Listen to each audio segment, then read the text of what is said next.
I'm so happy to be here in Augsburg today. My name is Kjersti Thorneus. I'm Director of Product at Schibsted. And today I'm going to talk to you about how we have turned user revenue into the growth engine of news media.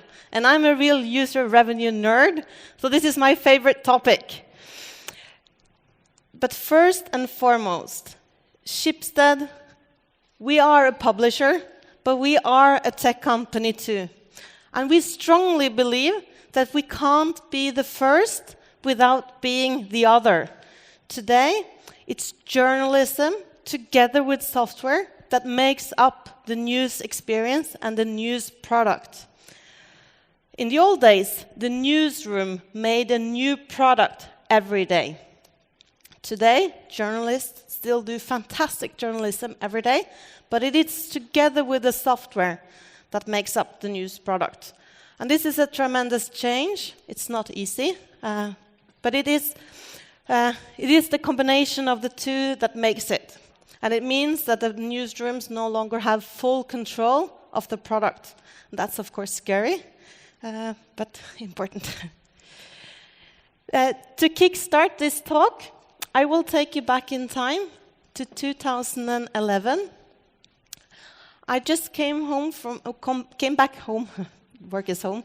I came back at work from my first parental leave, and I was newly appointed head of consumer sales.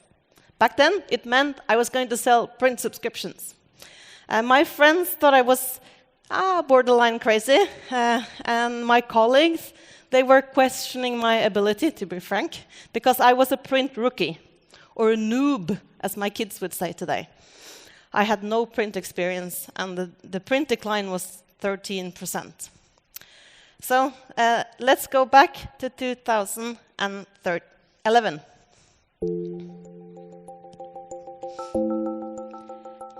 In 2011, the print circulation dropped rapidly, minus 13% at worst. At the same time, more and more readers would read us online.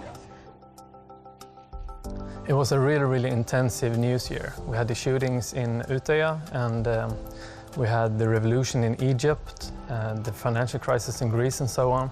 And everybody wanted to read the news online first. They couldn't wait to have the newspaper in their hand in the morning. You could really see the frustration. We lost a lot of colleagues, and I think there was a great uncertainty also in this big transformation. What's my contribution? Is my competence important in this digitalization of the business? Yeah, you could really feel it here. Tough times. We have come a long way since 2011. And fueled by digital subscriptions, our customer bases are once again growing. And for some of our publishers or newspapers, the customer base is larger than ever. Like for this is the regional papers in Norway, Aftenposten, Stavanger Aftonblad, Fædrelandsvennen, and Stavanger Aftonblad. And you can see, this is a little bit of a crowded slide, I know. I just wanted to show you some facts and figures as well, and not only nice slides.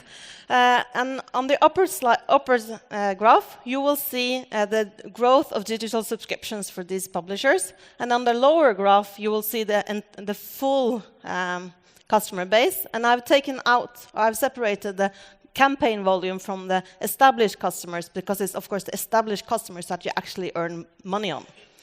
And we can see that this has grown over the last years, so it's fantastic. In total, Schibsted has 800,000 pure digital subscribers, or pure digital-only subscribers. And I did some maths, and I joined all your markets, Germany, Finland, and Austria. And this 800,000 is in a small market of only 15 million inhabitants. So the equivalent in Germany, Austria, and Switzerland would be 5.2 million digital subscribers. So we have come a long way. And we are now compensating volume loss in print subscription with volume growth in digital subscriptions. Okay, so volume is great, right? And up until now, we have been, I must admit, very volume-focused, circulation-focused, and then growth in volume-focused in Schibsted, and I think probably most of our business. But of course, it's not the volume that is directly paying the bills, it's the revenue. So we are increasingly being more and more focused on revenue. So we are shifting focus from volume to value. And last year, our digital subscriptions grew by 34% in income-wise. And it was from quite a solid base. It was from 50 million euros to 70 million euros.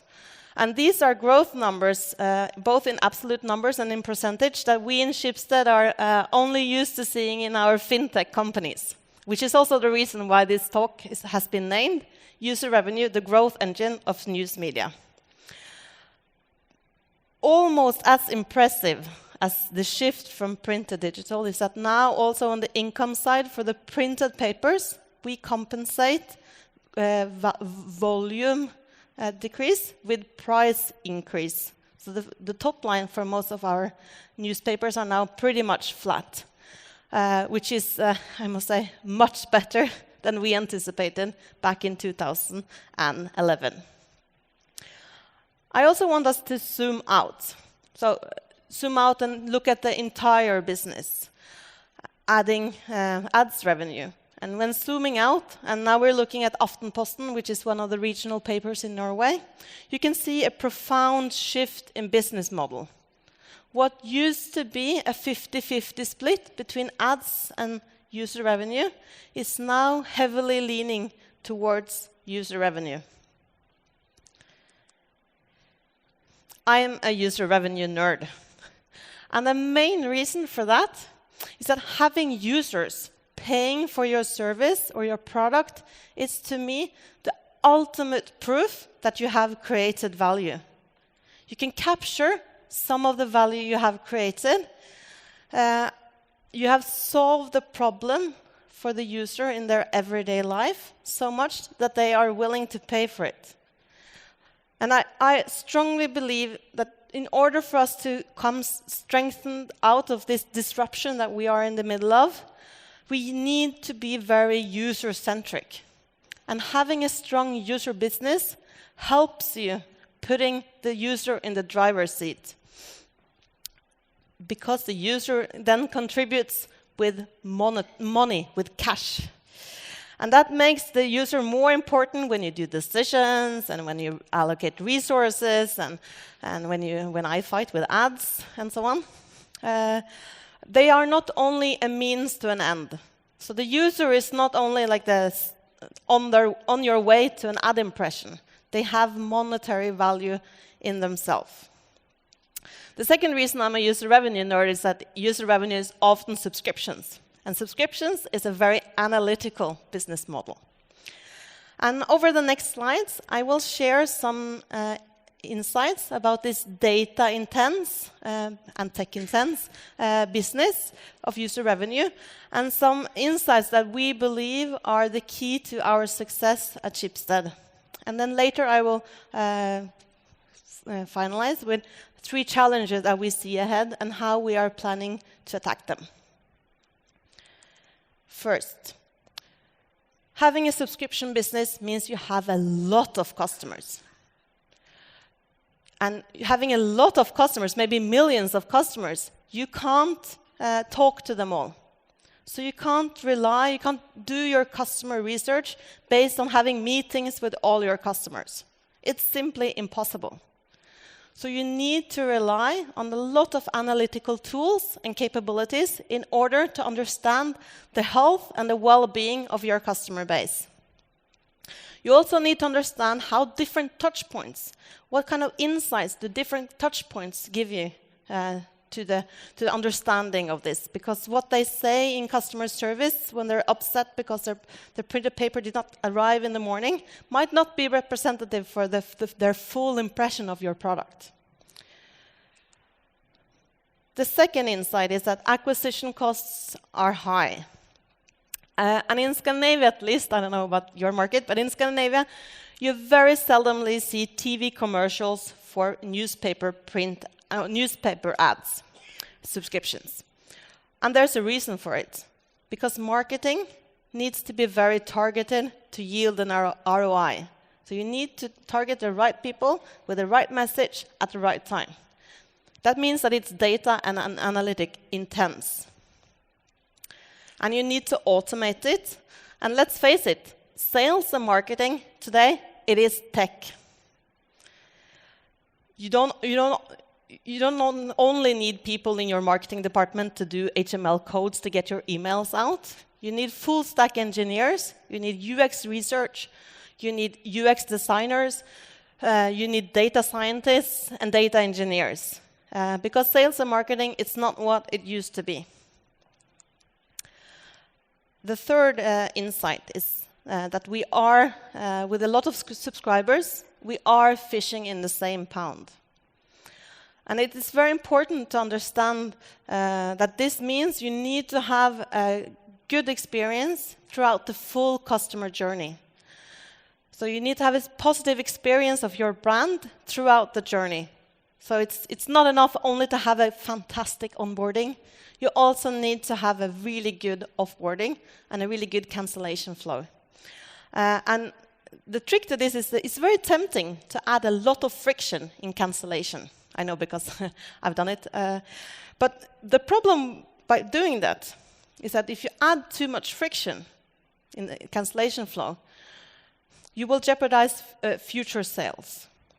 So my biggest no-no in 2019 is to require a customer to call in to customer service in order to cancel their subscription. You can't make it that hard.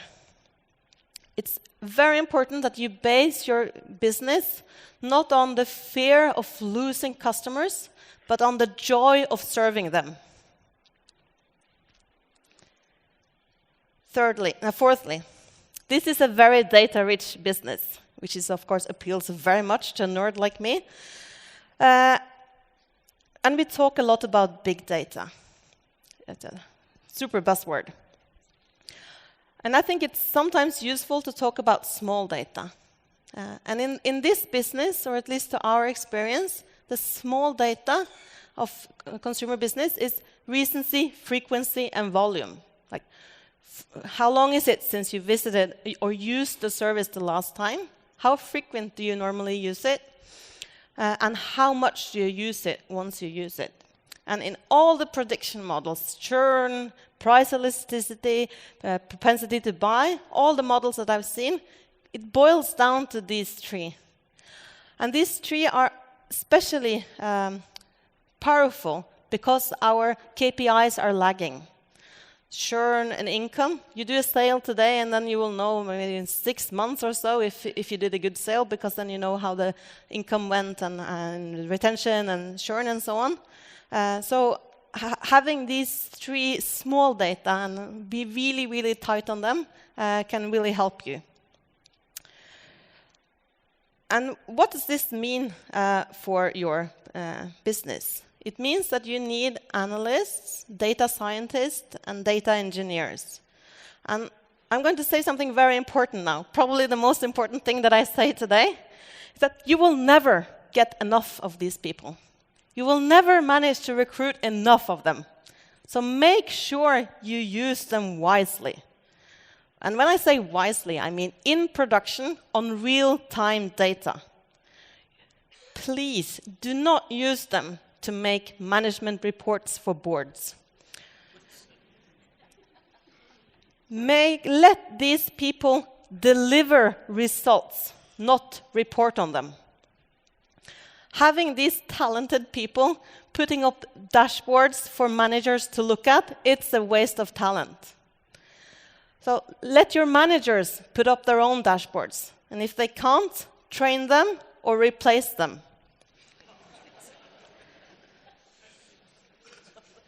Please don't put it on a data engineer. So this kind of sums up why the business is, or the insights around why it's so data intense. And let's go back to why it's so important. We in news media or in publishing, we have a very noble purpose. We are democracy fighters, right? So our job is to close the gap between what you should know and what you do know about the world around you. I was a teenager in the 1990s, and it was all about apartheid. I was demonstrating, and I was really, really engaged in this apartheid, this democracy fight that was on the other side of the earth. But during the last decade, the democracy fight has moved closer. With filter bubbles and fake news and deep fake and bots influencing elections in the US and in UK, and I'm probably here in Germany too, this fight has come closer. If you go back a decade, I think the news industry had somewhat of an identity crisis, because we were used to give information to people that would not access the information if they didn't get it from us. And then suddenly, there was information everywhere. And we were asking ourselves, are we really needed? And will they pay for it? As it turns out, we are needed more than ever. To deliver on this mission and this purpose, the answer to Schibsted, and I'm sure to most of you, or all of you, I hope, here in this audience, is to have a free and independent press. And in order for that press to be free and independent, you need a sustainable business model. Okay. So why can't news be free, like it was in the beginning of internet, the good old times? Wouldn't free as a strategy drive interactions and a lot of data points from ads that you can monetize in the ads business?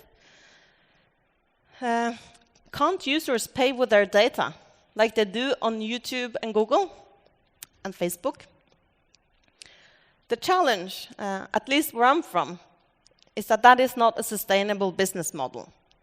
The journalistic production that we do, it can't simply be compared to a user producing a kitten video and putting it on YouTube.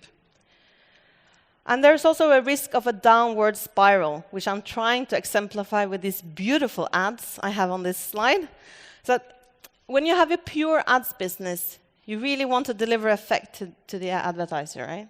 So there's a risk that you then make an intrusion on the user experience to deliver that effect. And then maybe a few less users come back, and you need to intrude a little bit more to give the effect also the second time around for the ads. And this can easily turn into a downward spiral where the product, it's not news. The product is the users. It's the users that you're selling. And I think it's worth noticing also, even in the old attention monopoly, with the printed papers, you went to your door, you picked up the newspaper, had a long habit of doing it. It was broadsheet, took the whole kitchen table, remember? Even then, in this more or less, then we talked about attention monopoly. Even then, the advertisers were not willing to pay the full price of free and independent journalism.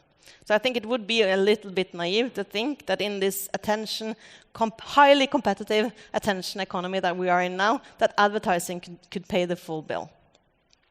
Secondly, I think it's worth noticing that those that were the inventors of this pay with your data concept, they are now turning to user revenue. I pay, I think, 22 euros every month to not have ads on YouTube. It's not for me, it's for my kids. I don't like them to see these commercial spots. And I think that YouTube and Facebook and Amazon and Apple and everybody else sees what we see. People are willing to pay for good services. This is my favorite quote, partially because it's from Jeff Bezos. Of course, he owns Washington Post today, but he's more known as an internet founder. And he argues that if you are to have a purely ads-financed newspaper, you need to eliminate all layers of editing. You need to do rewriting and not sourcing. And of course, it would be impossible for us to deliver on our journalistic mission if we only did rewrites. So, how to go about them? To further fuel digital growth in user revenue, we at Schibsted we see 3 large challenges that we need to overcome. And I go through them one by one. It's paid experience needs to be superior to the free experience. News products needs to be relevant for the individual. And lastly, we need to find a way to deal with platforms. So the first one, there needs to be both a distinct and a perceived difference between the experience you get when you're not paying and the experience you get when you are paying. I would argue in a tech terminology that we have reached a POC, a proof of concept. We have proven that we can sell subscriptions. We have proven that we can convert users into paying subscribers. The challenge now is churn. The churn is quite high in Schibsted. It's 9% average monthly churn for digital subscriptions. So it means that the bucket is leaking. So when the bucket is leaking, you can choose either to pour in more water, doing more sales efforts, and with the acquisition cost high, that's often expensive, or you can start to fill holes. And when you have 800,000 pure digital subscribers, of course, filling holes gives more leverage. And we believe that having this distinct difference between the paid and the free experience is the key to filling the holes in the bucket, making so that the users, they don't want to go back to the free experience because the paid experience is much better for them. And one of the software tools that we have developed in order to help us with this is an algorithm that we call the Oracle. The Oracle is a dynamic paywall. So the editorial staff or the journalists, they produce a lot of articles. And some of the articles are obvious candidates for putting behind the paywall. And some are obvious for not having behind the paywall. But there's a lot of articles in between the two obvious. So what we asked ourselves is, can we use, or can we take help from technology to understand which articles should be behind the paywall and which should not be behind the paywall? So the Oracle processes reading patterns on articles and makes suggestions to editors of which articles to both lock and unlock by posting in a Slack channel. And I think this example serves as a good example for 2 reasons. First, because it's a tech-assisted process. It's not fully automated. It's just we use tech to assist our journalists. The second reason I think it's a good example is a very agile approach. It's an MVP, a minimum viable product. We have not over-engineered it. And we could easily have overdone it by applying advanced AI or fully automating it or integrating it with the CMS, or we could buy it from a third-party vendor, which would then require us to implement yet another tracking tool. And this is a second advice for you today. You can't have one tracking tool per problem you want to solve. Just adds up and you get a slow site and app. So this is the Oracle. It's fairly simple, but kind of pretty effective as well. About 70% of the articles that they suggest to lock in are articles that we wouldn't, or by design was not intended to be behind the paywall. And 60% of the sales at Svenska Dagbladet, where this is implemented, stems from articles that the Oracle have suggested. The second challenge that we need to overcome is to have a news experience that is relevant to each and every individual. Back in the old days, if we could have printed one paper for each person, we would have done it to be relevant. But we couldn't. But today, we can. And in order for this to be an individually tailored experience and optimized both for the journalistic mission and for both our business models, you need help from tech. You simply can't do it with human labor alone. So you need algorithms, machine learning, and automation. And at Svenska Dagbladet, we have had an automated front page since 2013. And in February this year, we reached the next milestone with Aftenposten, one of our other papers. They now have section pages and their front page fully automated and partially personalized. And this new front page has increased readings from the front page with 10%. I'm now going to leave the floor to Fredrik, one of our data scientists, and he will explain how this is done.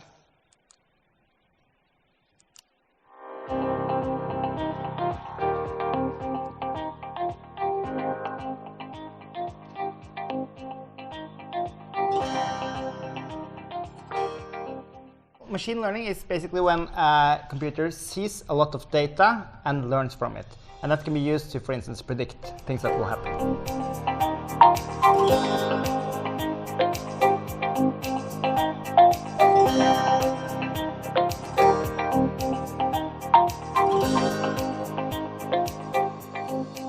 Algorithm is simply put just as a set of instructions that get you from A to B. So a food recipe could, for instance, be an algorithm. This is the current front page of Aftenposten, and you can see there are a number of articles here, typically around 60 or 70, and they are ordered. So one is on the top position, and then there's on the second position and third position, and so on. And the goal of these algorithms is to give the position for each article, so which article goes on top.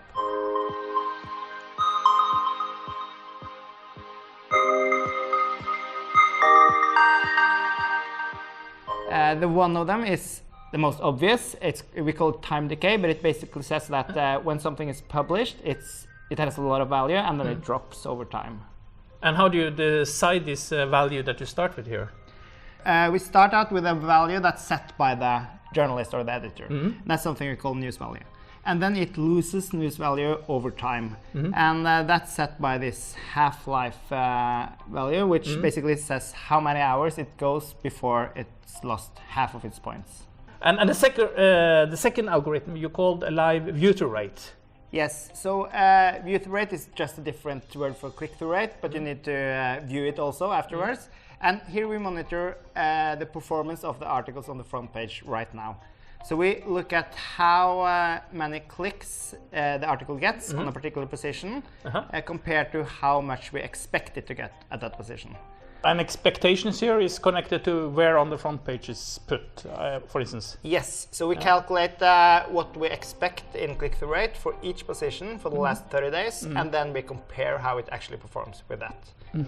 And that you can see in this graph here. So here it performs better on some positions and worse on some positions. And the next algorithm is called popularity. Sounds similar. It is very similar, but it looks at a different time window. So here we can look at the last day or several days, and we also take into account traffic from other sites than the front page. And algorithm number 4, that's where you actually do the personalization. Yes, and that's the hardest part to nail, for sure.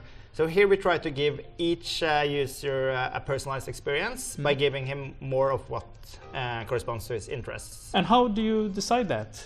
So it's basically two families of algorithms when you do personalization.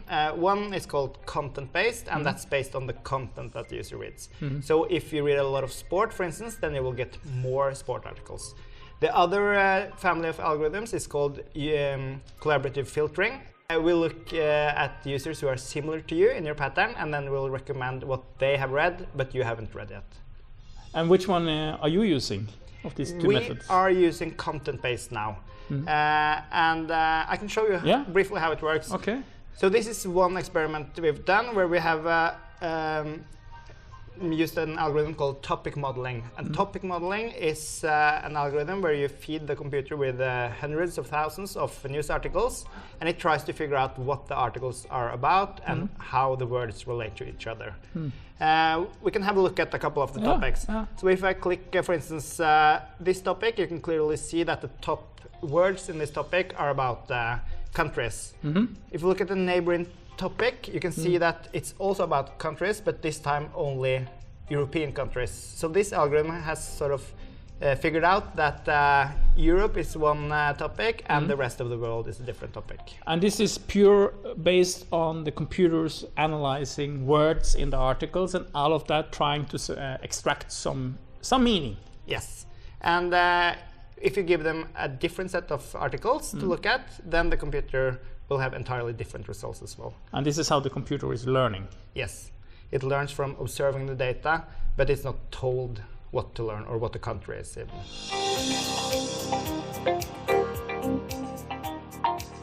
This is basically where we want to give the editors superpowers. So the editors themselves decide how much they want of each algorithm.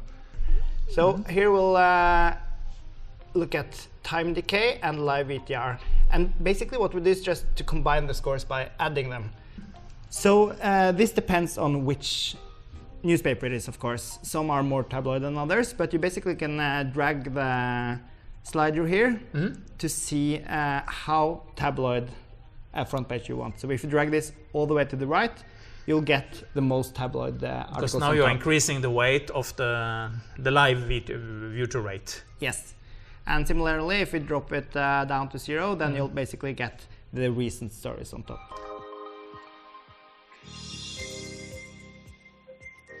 Thank you, Frederick. Last but not least, we need to find a way to deal with platforms. So working in user revenue, at the moment at least, it's first and foremost Apple causing harm and pain, for us at least, with the in-app purchase. Since we, in order to have a paywall and sell subscriptions in the apps, we are forced by Apple to do this through in-app purchase. And since iOS has a market share about 50% in the Scandinavian region, this is of course hurting us quite a lot. And the reason, and you probably know already, but Spotify has made a formal complaint to the European Commission, arguing that Apple is using their monopoly in App Store to gain advantages that they would not have if they haven't had that monopoly situation. So it's an antitrust case. And we at Schibsted, we have been public about supporting Spotify in this complaint because in-app purchase also causes pain to us, and I'm sure to a lot of you people here in the arena today. So with in-app purchase, you have unknown subscribers, which is of course contradicts our know your customer strategy. You lose data. There's quite a lot of customers you don't know who they are, and you don't have data about them. And actually, they are customers of Apple, and not customers of Schibsted or your company. And we have a strong hypothesis that the user themselves are not aware of this, because they still call our customer service trying to get help with their Apple subscription. In-app purchase is also a very expensive payment method. They charge you 30% the first year and 15% the second year. And if you were to compare them with other payments methods, like credit cards, they normally charge less than 1%. So it's outrageously expensive. And also Apple has proven to be a very unpredictable business partner. They change their interpretation of their guidelines from time to time, and they can make rejections on things that were just recently approved. So to sum it up, Apple simply does not provide us or offer us a sustainable business model on their platform. It's not a win-win, it's a win-lose. And unfortunately, media is on the losing side of that equation. So dealing with platforms such as Apple and Google and Facebook and Amazon becomes more important also, not only in the ads market where we're used to dealing with them, but also in the user revenue market, now that more and more players are making a move for this market where they see that there's a lot of money. Coming to an end here, having a strong user revenue business and having it as your growth engine forces you to be user-centric. You need to have a distinct difference between the paid and the free experience. You need to be relevant for each and every individual and be aware that the platforms are moving in. But mostly, I urge you, do invest in tech. Please do not only consider yourself a media company. Start thinking about yourself as a tech company too. Our time is now. Embrace technology, love journalism, summer is coming.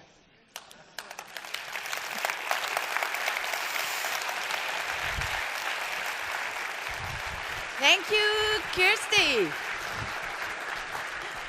Thank you. Thank you. What a good start. Nice to have you here. Thank you.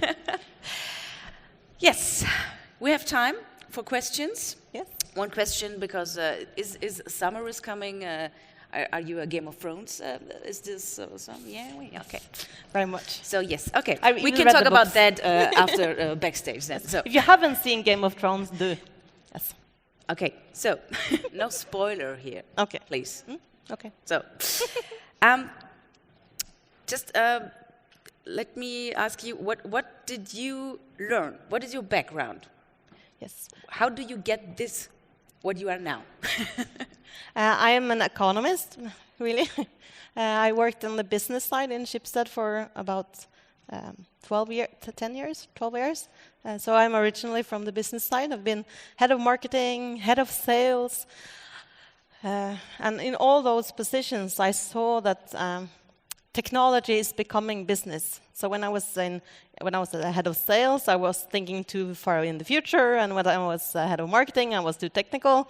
And then 2.5 years ago, I got this fantastic opportunity to jump over to the tech side, where I'm now a product director. Yes. So would you say you are a kind of a career changer, or? It's a good question. I don't see it as a shift, more as a It's just gradual change. I think everybody has to acknowledge that in 2019, business is tech.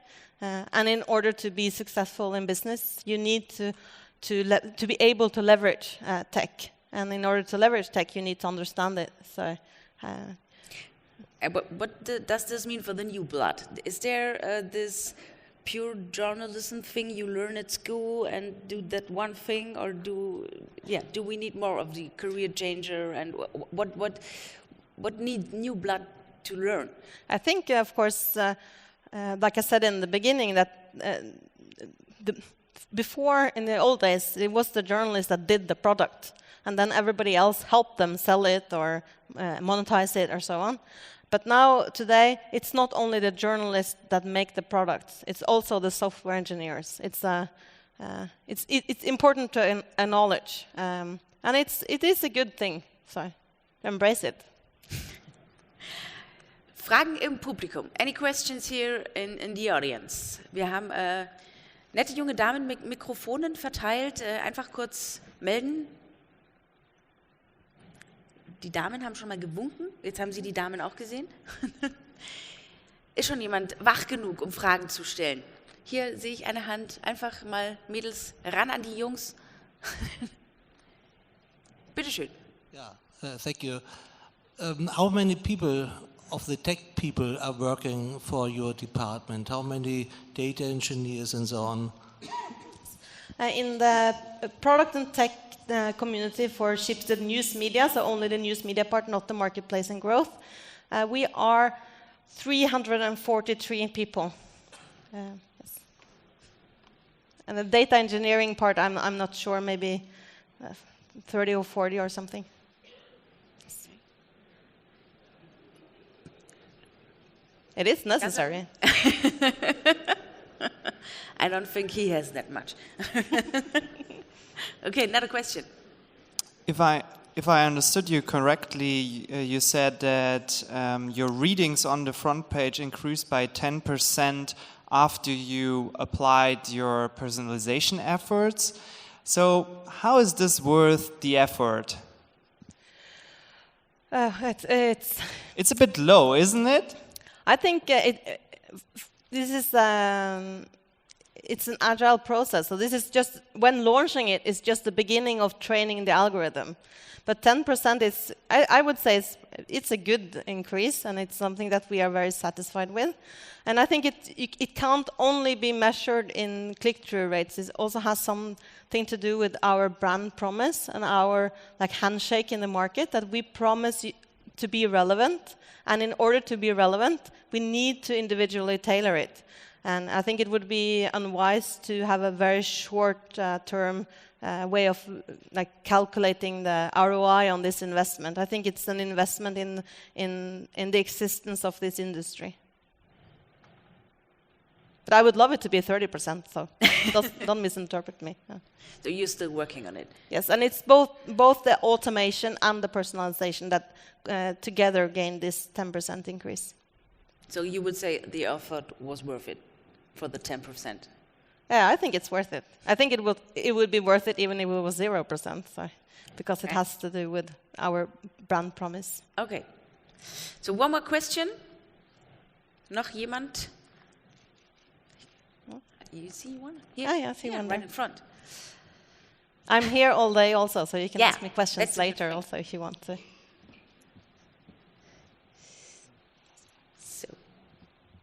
So hi, Kjersti. Thank you for your interesting talk. I got one question about your personalization algorithm. Yeah. So if I understand it right, it's a content-based personalization. How do you handle that challenge for a filter bubble that I only get that content what I'm also reading in the past? Yep. It's a really spot-on question. And that is why the front page is still a mix of the algorithms and what the editors decide. And the input into the algorithms are set by the journalists. And I think in this video we talked a lot about personalization, but we are now moving towards changing and talking more about relevance, as you can hear that I did in my speak, because the personalization is not a goal in itself. It's only a way to becoming more relevant. And of course, none of us want to end up in having a front page where if you read golf news, you only get golf news, because then we're not delivering on our journalistic mission. But it does not have to be it's not a binary world, so it does not have to be fully human fixed or fully automated and algorithm driven. We need to find a middle way where a lot of it is automated and personalized, but some things are still decided by humans. And that's also why I used the Oracle as the example, since it's a tech-assisted process and not fully automated. Yes. Okay. Thank you so much. Thank you. You already said it, you stay with us the whole day. Yes. You also join the workshops in the afternoon. Yes. So everybody who is in, I think, group 3 or 4, you will see. Kjersti will stay, and she will answer your questions outside in the lunchtime and every time you just meet her. Thank you right now till now. Yeah. Thanks for starting the news camp. Thank you.